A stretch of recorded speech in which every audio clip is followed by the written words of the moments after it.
विद्यालय झुलुची माळमाळ flex banner कांथ चित्र बदल एवं चली फ्लेक्स बैनर व्यवसाय एवं जीविका हराउछंती रंगतोली कलाकार जहां नहीं झरिका जय जगन्नाथ चित्रशिल्पी संघ तरफ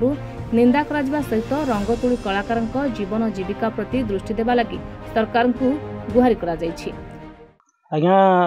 दीर्घ दिन है आम शुणुछु देखुछु मध्य प्राय स्कूल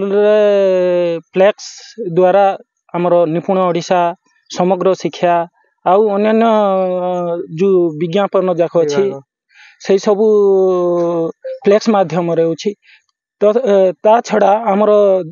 स्कूल छाड़ी अन्य डिपार्टमेंट रे भी मध्य होछि फ्लेक्स द्वारा होछि जहा द्वारा कि फ्लेक्स द्वारा हेले आमर चित्रशिल्पी संघर आमर जो चित्रकार भाई माने अछंती सेमानकर जीविका रहउछंती ताकु नै कि आमे सरकार को अनुरोध करबू जे यही फ्लेक्स व्यवस्था बंद करंतु जहा द्वारा कि आमर शिक्षा बहुत शिक्षित यही कि भी पिला बेकार अछंती बेकारी समस्या भी दूर हेबो द्वितीय सेमानकर परिवार प्रति पोषण पई भी सुविधा हबो। हाँ कांथ चित्र देखंतु फ्लेक्स आज अच्छी 8 दिन पर सेटा रहू नाही तेणु करी जो चित्र आम रंग चित्र करथिले बोले सेटा दीर्घस्थायी हबो आ जदि बा स्कूल रे आम करूछु सेटा पिला मानकर पई शिक्षण जिनिस हिसाब रे रहइबो। झरिकारू बसंत कुमार साहू को रिपोर्टर्स टुडे।